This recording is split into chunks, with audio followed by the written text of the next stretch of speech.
amén. Antes de arrancar con nuestro tema, quiero repetir algo que mencioné la semana pasada. Como cristianos somos aquellos que podemos comprender toda esta situación a la luz de nuestro conocimiento de la soberanía de nuestro Dios. Sabemos que aunque es difícil, el Señor ha permitido esto y nosotros somos los que podemos caminar y seguir confiados.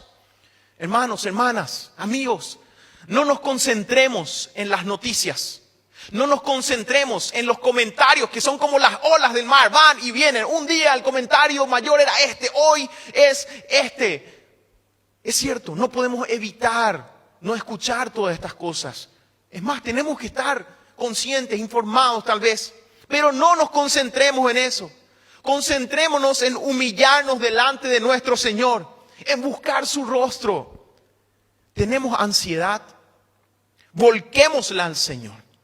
Tenemos miedo, descansemos en sus promesas. Tenemos enojo quizás, presentémonos delante de aquel que incluso oye las quejas de sus hijos.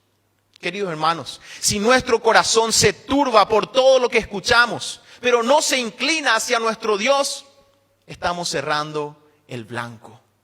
No nos angustiemos por todo lo que pasa, por todo lo que escuchamos.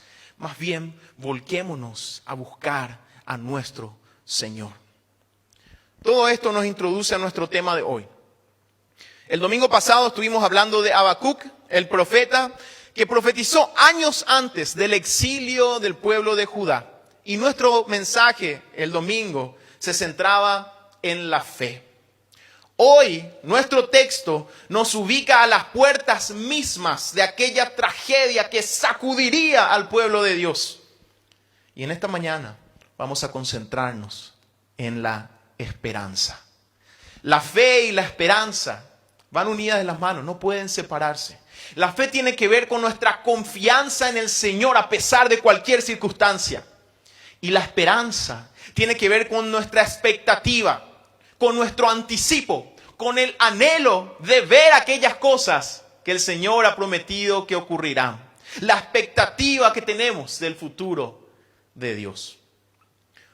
Vamos a estar leyendo el capítulo 32, varios pasajes dentro de este capítulo del libro del profeta Jeremías. El profeta Jeremías es muy especial porque él comienza a profetizar antes del exilio y sigue haciéndolo durante ese exilio. Y el capítulo 32 se ubica justamente a las puertas de aquella gran tragedia que vivió el pueblo de Judá. Una tragedia crea la posibilidad de que ordenemos o definamos nuestra esperanza. En estos días fue tendencia en las redes sociales la idea de cuando todo esto se acabe.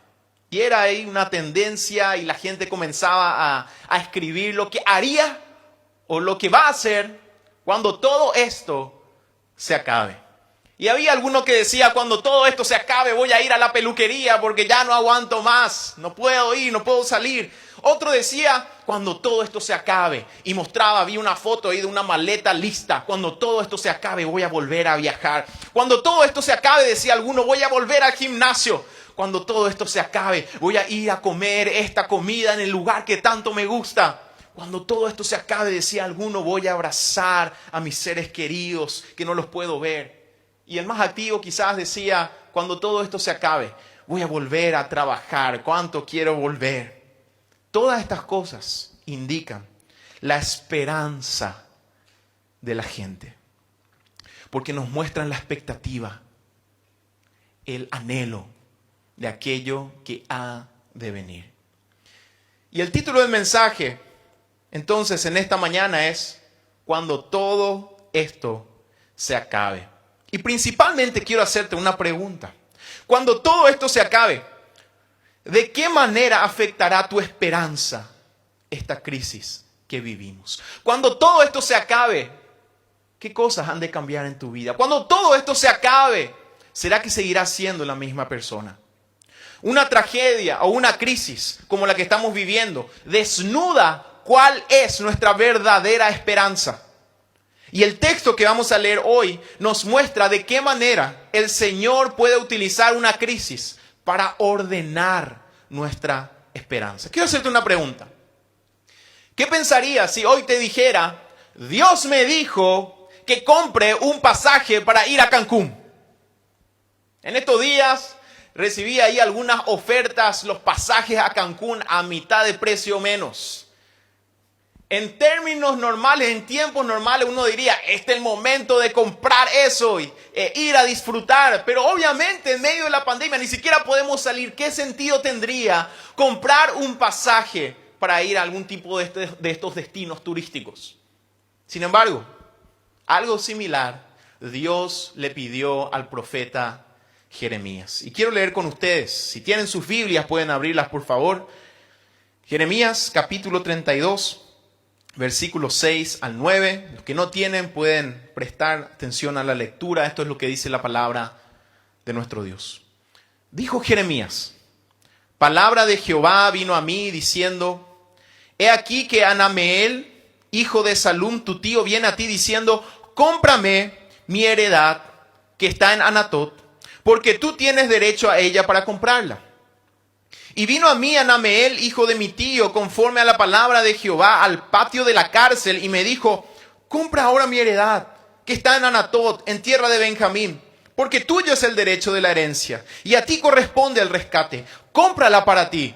Entonces, decía el profeta, conocí que era palabra de Jehová.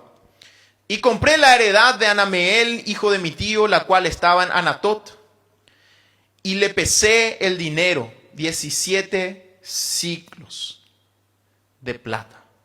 17 ciclos de plata. Al leer esto, quizás no nos suene muy extraño, pero si leemos la circunstancia en que Dios pidió esto a Jeremías, entonces entenderemos lo difícil del pedido. Y en el versículo 2 del capítulo 32 tenemos el contexto de esto que acabamos de leer. Dice así la palabra, entonces el ejército del rey de Babilonia tenía sitiada a Jerusalén. Y el profeta Jeremías estaba preso en el patio de la cárcel que estaba en la casa del rey de Judá. ¿Qué pasaba? Jerusalén y todos sus alrededores, el pueblo de Judá estaba a punto de ser destruido y Dios le estaba pidiendo al profeta que comprara un terreno en una ciudad que sería destruida. Este era el pedido. 17 ciclos de plata, quizás no había sido mucho dinero, pero Jeremías, que incluso estaba en la cárcel, podía haber utilizado esto para comprar pan o lo que sea. Y el Señor le dice, no, Jeremías, vos vas a ir a comprar este terreno, está en oferta, pero era un terreno que iba a estar en un lugar que iba a ser destruido. Este particular pedido nos enseña 3 elementos de la esperanza bíblica. Y la crisis es el tiempo de poner en orden esa esperanza. Y quiero compartir con ustedes estos 3 elementos. El primer elemento de la esperanza bíblica que aprendemos en este pasaje, vamos a estar leyendo también otros pasajes del capítulo 32. Primer elemento, la esperanza lleva a renunciar a aquello que considerábamos nuestra seguridad. La esperanza nos lleva a renunciar a aquello que considerábamos que era nuestra seguridad. En Jeremías 32:3 leemos lo siguiente. Porque Sedequías, rey de Judá, lo había puesto preso a Jeremías, diciendo, ¿por qué profetizas tú diciendo, así ha dicho Jehová, he aquí yo entrego esta ciudad en mano del rey de Babilonia y la tomará? Jeremías estaba preso porque había profetizado contra su propia nación, contra su propio rey. Nosotros diríamos coloquialmente, Jeremías estaba pateando contra su propia olla. Pero Dios le había mandado que profetice de esta manera. El juicio para el pueblo era ya irreversible. Y no pensemos que Jeremías estaba contento con todo esto. Al igual que a Habacuc le dolía lo que estaba pasando con su pueblo, pero él era obediente. Pero es aquí donde nosotros comenzamos a comprender lo que es la esperanza. Con esto que Dios le mandó a hacer a Jeremías, comprar un terreno en una tierra que iba a ser destruida, comenzamos a comprender lo que es la esperanza. Si tenemos esperanza en Dios, esto quiere decir que renunciamos a todo otro fundamento de seguridad. El fundamento de Israel ya no podía estar en su rey, no podía estar en sus muros, no podía estar en su comercio, ni siquiera podía estar ya en su templo. No podía estar en su propio orgullo, que los había llevado a la desobediencia y a la idolatría. Israel, el pueblo del Señor, ya no podía tener todas estas cosas como su seguridad. El Señor le estaba quitando todo. Y en cierta forma le decía al pueblo, yo solamente he de ser su seguridad. Así también, la crisis que estamos viviendo hoy nos está enseñando, en primer lugar, a ordenar nuestras prioridades. Tal vez a revalorar el tiempo en familia que hace tiempo no teníamos. A revalorar nuestros gastos en cosas prescindibles. En tiempos de tranquilidad estamos pensando ya quizás ni bien recibimos algún dinero en qué voy a gastar, qué cosa nueva. Este tiempo de crisis nos lleva a revalorar lo que verdaderamente es necesario. Nos lleva a revalorar la necesidad de la generosidad, porque hoy nos necesitamos entre todos. Nos lleva a revalorar el uso de nuestro tiempo. Quizás muchos hoy se están dando cuenta que poco tiempo le estaba dedicando a mis hijos, que poco tiempo le estaba dedicando a mi cónyuge. Cuán necesario es que yo pueda reestructurar esto en mi vida. Esta crisis que estamos viviendo nos está enseñando también a repensar nuestras seguridades. Ya no podemos prever como antes. Hoy ninguno de nosotros puede decir, mira, yo tengo este plan para mayo, tengo este plan para junio, tengo este plan para el año que viene siquiera. No, ya no tenemos esa seguridad o las seguridades que nos permitían prever de tal forma. Muchos ya no pueden trabajar como antes. Muchos simplemente están estáticos, algunos incluso en shock, porque lo que era seguro ya no está. Finalmente, esta crisis, amados hermanos, amigos, nos lleva a considerar nuestro orgullo, así como le llevó al pueblo de Israel a considerar su orgullo. En los tiempos de Jeremías, cuando él era el profeta menos popular, porque él decía, gente, el juicio viene, ya no hay nada que hacer. Le metieron preso porque estaba profetizando contra su propio pueblo. En ese mismo tiempo había varios falsos profetas que decían, tranquilo gente, nada va a pasar. Egipto va a venir a nuestra ayuda. Babilonia no va a poder penetrar nuestros muros. Y los profetas calmaban a la gente diciéndoles, tranquilo, nada va a pasar. El orgullo de un pueblo que hasta el último momento no cedía ante las demandas de su Dios. Este tiempo de crisis nos lleva a considerar nuestro orgullo. Y no hay lugar en estos tiempos donde mayor se vea el orgullo del corazón humano quizás que en las redes sociales.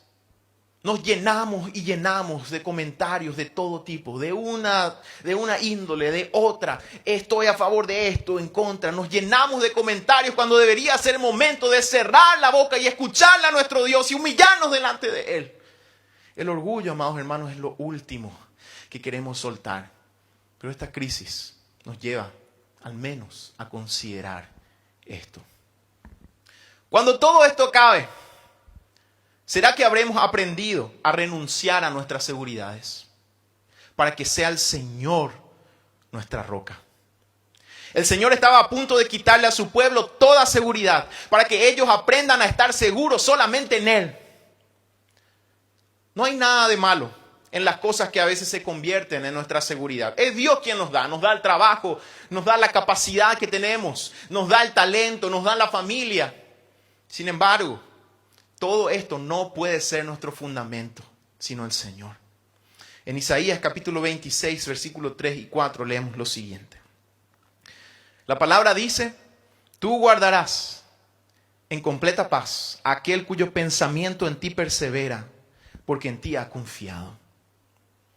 Confiad en Jehová, el Señor, perpetuamente, porque en Jehová el Señor está la fortaleza de los siglos. Este es un mensaje que una y otra vez se repite en la Biblia. Y el Señor nos dice, confíen en mí. Señor, pero ahora no tengo esto, confíen en mí. Señor, pero pasó aquello, confíen en mí. Porque en Jehová el Señor está la fortaleza de los siglos. ¿Será que vamos a dejar pasar esta crisis sin aprender esto? Cuando nuestra esperanza está en orden, esto nos lleva a renunciar todas las demás seguridades para confiar plenamente en la fortaleza de los siglos, Jehová el Señor, nuestro Dios. Pasemos a un segundo punto, un segundo aspecto de la esperanza que aprendemos en este pasaje. Dijimos en primer lugar, la esperanza nos lleva a renunciar a aquellas seguridades que tenemos. En segundo lugar, la esperanza lleva a invertir en aquello que no vemos. Jeremías capítulo 32, versículos 24 al 25, dice así la palabra. He aquí con arietes, esto decía Jeremías a Dios, han acometido la ciudad para tomarla. Y la ciudad va a ser entregada en manos de los caldeos que pelean contra ella a causa de la espada, del hambre y de la pestilencia. Ha venido pues a suceder lo que tú dijiste. Y aquí lo estás viendo, oh Señor Jehová. Y Jeremías se queja delante de su Dios y le dice, Señor, y tú me has dicho, cómprate la heredad por dinero y pon testigos, aunque la ciudad sea entregada en manos de los caldeos. Jeremías obedece a Dios, compra el terreno. Y cuando da la escritura a su secretario, se dirige a Dios. Primero le alaba al Señor. Jeremías 32, 17, leemos cómo es que comenzó su discurso delante de Dios Jeremías. Y él decía, oh Señor Jehová, he aquí que tú hiciste el cielo y la tierra con tu gran poder, con tu brazo extendido. Ni hay nada que sea difícil para ti. Pero después, Jeremías se sincera con el Señor y le dice, Señor, vos vas a destruir todo esto. Es cierto, lo dijiste. Pero me pedís que compre un terreno en esta tierra que ya no va a existir. ¿Por qué, Señor? Le dice Jeremías. Hay algo para resaltar aquí. En primer lugar, notemos la sinceridad, la apertura con que el profeta se dirige a su Dios. La misericordia de Dios hace posible que nos acerquemos a Él incluso con este tipo de dudas. Pero hay algo que tenemos que notar también. El profeta primero obedece a su Dios. Después presenta su queja. ¿Sentís ansiedad, mi hermano, mi hermana? Tal vez enojo con tu Dios. En obediencia, este es el primer paso. Buscando su rostro. Así como lo hizo el profeta, por la misericordia del Señor, puedes dejar delante de Él toda ansiedad, toda necesidad. Incluso, como vamos viendo aquí, una queja. Este evento también nos enseña algo acerca de la esperanza. Ordenar nuestra esperanza significa que invertimos en aquello que no se ve. Jeremías no estaba haciendo un mal negocio.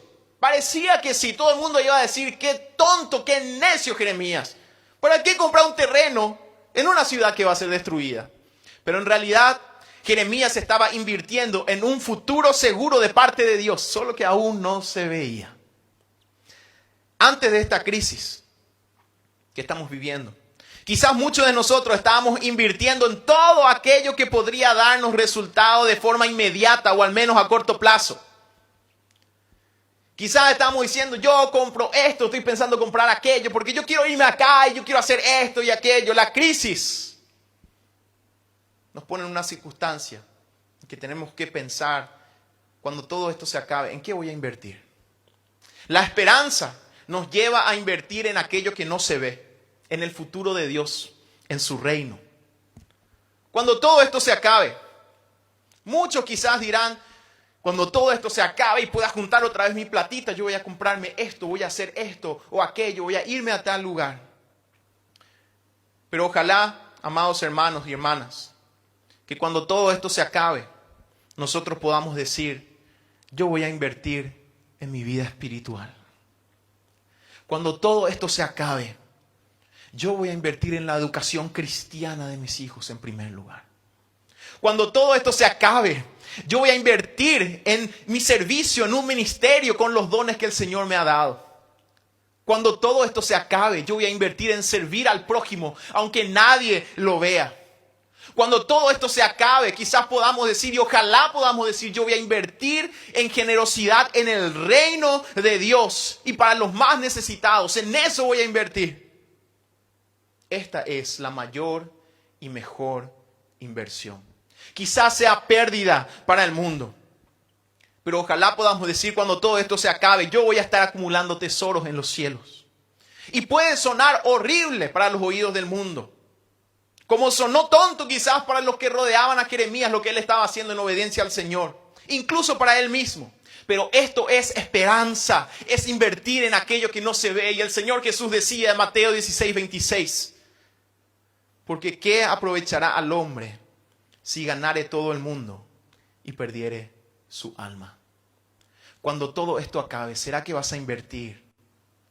O tal vez comenzar a invertir en lo eterno e invisible. Pasemos a nuestro último punto y vamos terminando. Dijimos que la esperanza nos lleva a renunciar a aquello que consideramos nuestra seguridad. En segundo lugar, la esperanza nos lleva a invertir en aquello que no se ve. Así como Jeremías tuvo que comprar un terreno que en un futuro iba de nuevo a ser rentable, diríamos. Y nuestro tercer punto es, la esperanza lleva a esperar aquello que no controlamos. El Señor le responde a Jeremías. Capítulo 32, 26 en adelante. Y vino palabra de Jehová a Jeremías diciendo: He aquí que yo soy Jehová, Dios de toda carne. ¿Habrá algo que sea difícil para mí?, dijo el Señor al profeta. La respuesta divina llegó después de la queja del profeta. De forma simple, Dios le decía a Jeremías: Jeremías, yo soy. ¿Sabes quién soy? Yo soy el que soy. Así como cuando Moisés se encontró con el Señor y el Señor le había mandado ir a su pueblo y Moisés le dice al Señor: Señor, ¿cómo voy a presentarme? ¿Qué le voy a decir al pueblo? Ellos no me conocen. ¿Qué voy a decir ¿a quién me está mandando? Y el Señor le dice: Moisés, una sola cosa tenés que hacer. Vas a ir a presentarte y vas a decirle al pueblo: yo soy el que soy, me manda. No hay nada más que tengas que saber. Lo mismo le dice a Jeremías: Jeremías, excelente, escuché tu queja, te voy a responder algo. Jeremías, yo soy Jehová tu Dios. ¿Acaso hay algo difícil para mí? Yo te dije que pongas tu esperanza, que compres ese terreno en algo que aún no se ve. Porque yo voy a restaurar a este pueblo. ¿Acaso hay algo difícil para mí? La promesa del Señor era una restauración total para el pueblo. El pueblo iba a volver de Babilonia. Y ese terreno que Jeremías había comprado iba a poder ser reclamado por sus descendientes. Una vez más, quiero resaltar que la profecía del Antiguo Testamento tiene una doble dirección. Por un lado está lo inmediato y por otro lado está lo escatológico, lo que tiene que ver con el fin de los tiempos. Y así también, esa restauración del pueblo después del exilio nos apunta hacia aquel día final en que el Señor va a restaurarlo todo. Y en 2 Pedro 3, 13 al 15 leemos lo siguiente: Pero nosotros esperamos, según sus promesas, cielos nuevos y tierra nueva en los cuales mora la justicia. Por lo cual, oh amados, estando en esperanza de estas cosas, procurad con diligencia ser hallados por Él sin mancha e irreprensibles, en paz. Y tened entendido que la paciencia de nuestro Señor es para la salvación. La crisis nos lleva a poner esta esperanza en orden. Pero no tenemos control de las formas ni de los tiempos. Simplemente podemos esperar que esa promesa llegue, porque eso fue lo que el Señor nos ha dicho. Cuando todo esto se acabe, ¿en qué vas a esperar? ¿Cuál es tu esperanza o expectativa? Quizá algunos digan: cuando todo esto se acabe, voy a esperar la reactivación de la economía. Voy a esperar recibir los frutos de mi esfuerzo. Pero ojalá que esta crisis nos lleve finalmente a vivir esperando, según las promesas de nuestro Dios, cielos nuevos y tierra nueva en los cuales mora la justicia. Cuando todo esto se acabe, desde mi corazón yo digo: ojalá sea más pronto que tarde. Pero el Señor es quien maneja los tiempos y las formas. Y quiero preguntarte para terminar: cuando todo esto se acabe, ¿será que serás diferente? ¿Será que renunciarás a tus seguridades para depender totalmente de Dios? ¿Será que comenzarás a invertir en lo invisible y eterno? ¿Será que esperarás en la promesa de Dios sin ansiedad? Todo depende de que dejemos que esta crisis moldee nuestra esperanza, que la ordene. Y quiero leer un último texto que también está en Jeremías, un conocido texto, Jeremías capítulo 29, versículos 10 al 11. Porque así dijo Jehová, presta atención a la palabra de Dios: Cuando en Babilonia se cumplan los 70 años, yo os visitaré. Y despertaré sobre vosotros mi buena palabra, para haceros volver a este lugar. Porque yo sé los pensamientos que tengo acerca de vosotros, dice Jehová. Pensamientos de paz y no de mal, para daros el fin que esperáis. El profeta Jeremías estaba animando al pueblo a esto. Le estaba diciendo, declarando que el Señor estaba en el control de las cosas. El Señor estaba en el control de las crisis. Incluso tenía contados los años que Él iba a permitir que su pueblo esté afuera. El Señor medía los tiempos. El Señor tenía un plan para el bien de su pueblo. Hoy nosotros podemos estar seguros de que el Señor tiene el control. Él controla los tiempos y no nosotros. Podemos nosotros programar, planificar, pero el Señor controla los tiempos.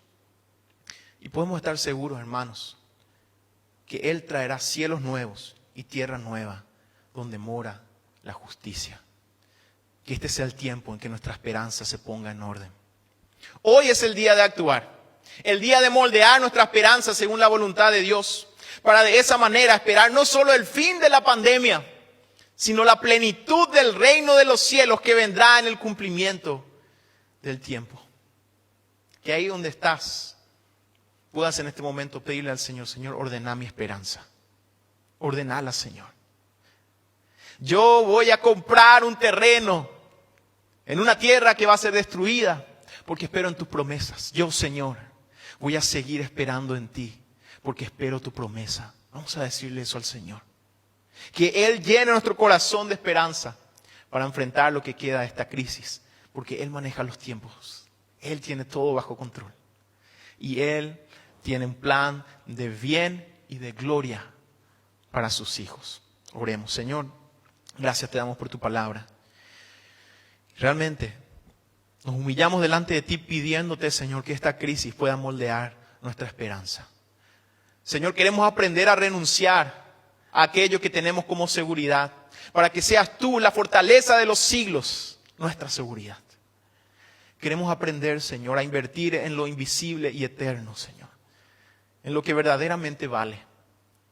Y queremos, Señor, aprender a esperar no solamente el fin de esta crisis, por supuesto que lo anhelamos, pero después de esta crisis queremos aprender a esperar que tu reino venga y poder orar, Señor, aquella oración de la iglesia en el final de los tiempos, en Apocalipsis. Ven, Señor Jesús, tu pueblo te anhela, nosotros te anhelamos, Señor. Pon en orden nuestra esperanza. Oramos en el nombre de Jesús. Amén. Que Dios nos bendiga.